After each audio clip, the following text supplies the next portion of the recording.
I'm okay, I'm fine. Kincana, kincana, teng neng neng neng neng. Ku menahan rasa sakit, rasa sakit. Few moments later.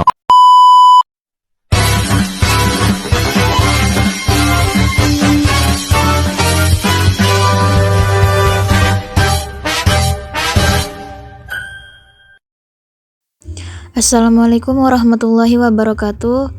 Sebelumnya saya ingin memperkenalkan diri. Nama saya Tazkiyatul Umami dengan NIM 220324, RA1 Manajemen, jurusan Manajemen, semester 3, Universitas Primagraha.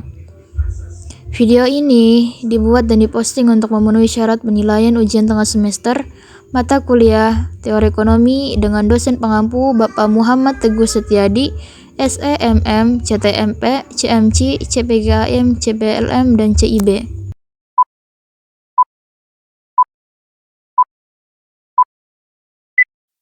Baik, pada materi yang pertama saya akan menjelaskan materi mengenai teori ekonomi. Apa sih teori ekonomi itu?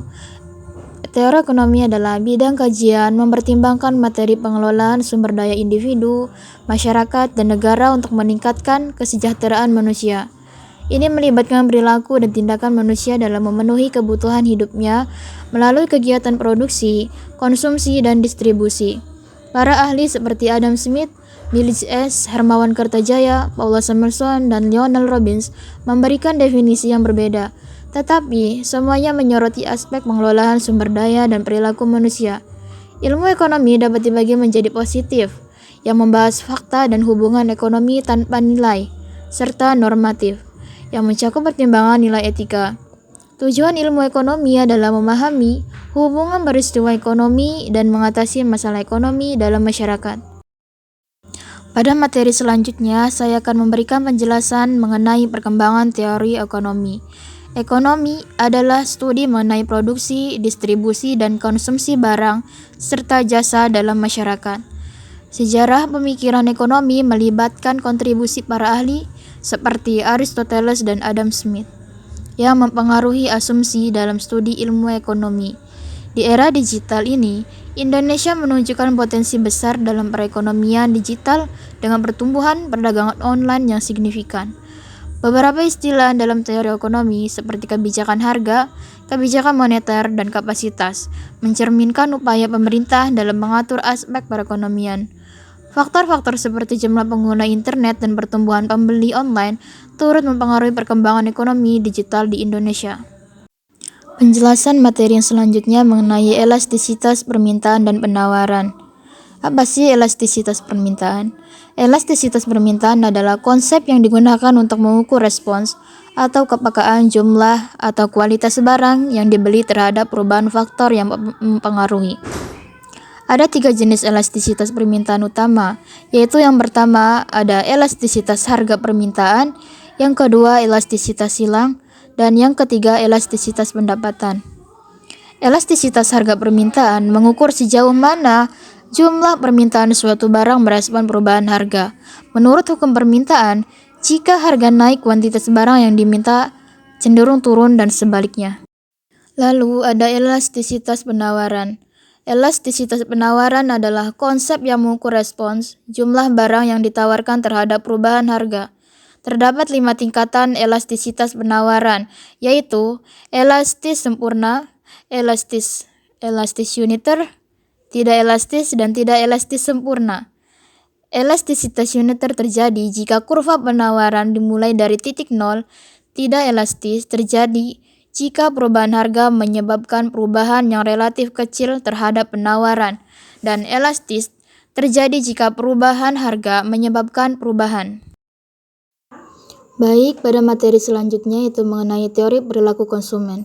Perilaku konsumen melibatkan serangkaian tahapan, termasuk pencarian informasi sebelum pembelian, proses pembelian itu sendiri, dan evaluasi setelah pembelian. Setiap tahap ini memainkan peran penting dalam keputusan konsumen. Definisi perilaku konsumen menurut para ahli, James F. Angel mendefinisikan perilaku konsumen sebagai tindakan individu yang terlibat dalam usaha, memperoleh dan menggunakan barang atau jasa, termasuk proses pengambilan keputusan. Lalu David London mendefinisikan perilaku konsumen sebagai proses pengambilan keputusan dan aktivitas fisik individu dalam mengevaluasi, memperoleh, dan menggunakan barang atau jasa. Selanjutnya, Dagerland Jetman menjelaskan perilaku konsumen sebagai tindakan proses dan hubungan sosial yang dilakukan oleh individu, kelompok, dan organisasi untuk mendapatkan, menggunakan produk atau layanan sebagai hasil dari pengalaman dengan produk, pelayanan, dan sumber daya lainnya. Adapun macam-macam teori perilaku konsumen, yang pertama ada teori ekonomi mikro. Konsumen dianggap berusaha memperoleh kepuasan maksimal dalam konteks keputusan ekonomi. Lalu ada teori psikologis, mendasarkan diri pada faktor-faktor psikologis individu yang dipengaruhi oleh kekuatan-kekuatan lingkungan. Lalu teori antropologis, menekankan perilaku pembelian dari suatu kelompok masyarakat yang ruang lingkupnya melibatkan aspek kebudayaan, kelas sosial, dan lainnya.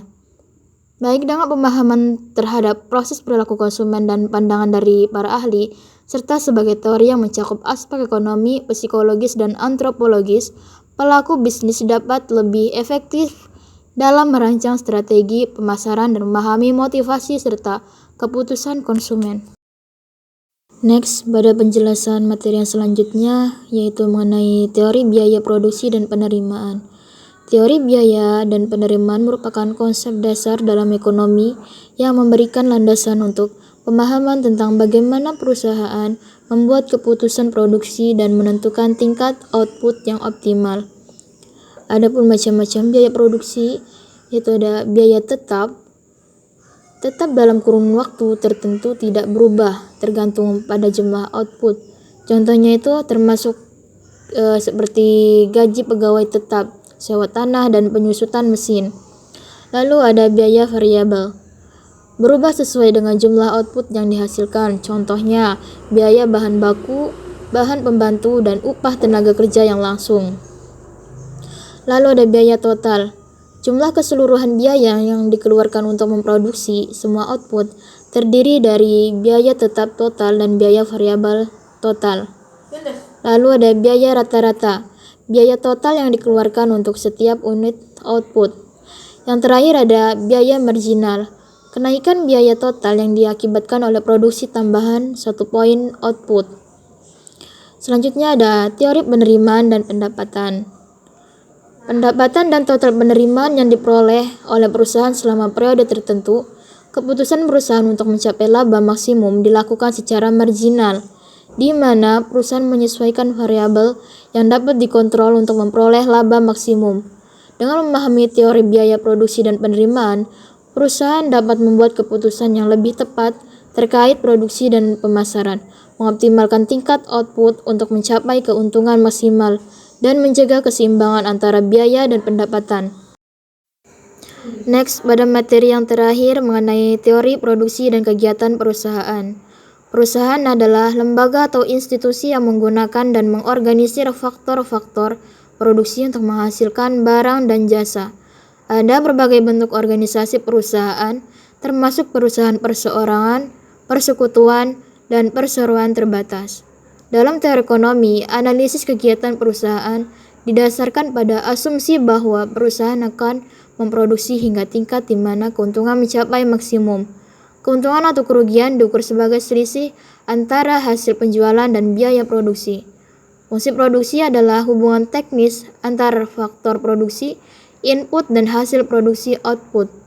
Hubungan ini dapat dinyatakan secara matematis di mana output Y merupakan fungsi dari faktor-faktor produksi seperti tenaga kerja TK, modal M, tanah T, dan sumber daya alam S. Teori produksi dengan satu faktor berubah. Teori produksi yang sederhana memperlihatkan hubungan antara tingkat produksi suatu barang dengan jumlah tenaga kerja yang digunakan untuk menghasilkan barang tersebut. Teori produksi dengan dua faktor berubah.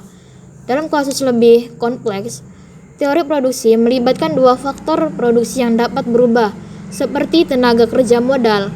Kedua faktor produksi ini dapat dipertukarkan dalam penggunaannya, memungkinkan perusahaan untuk mengoptimalkan kombinasi faktor produksi untuk mencapai tingkat produksi yang optimal. Dengan memahami teori produksi, Perusahaan dapat mengelola faktor produksi mereka dengan lebih efisien, mengoptimalkan keuntungan, dan membuat keputusan yang lebih baik terkait dengan tingkat produksi dan alokasi faktor produksi. Baik, itulah penjelasan materi dari saya. Kurang lebihnya mohon maaf. Wassalamualaikum warahmatullahi wabarakatuh.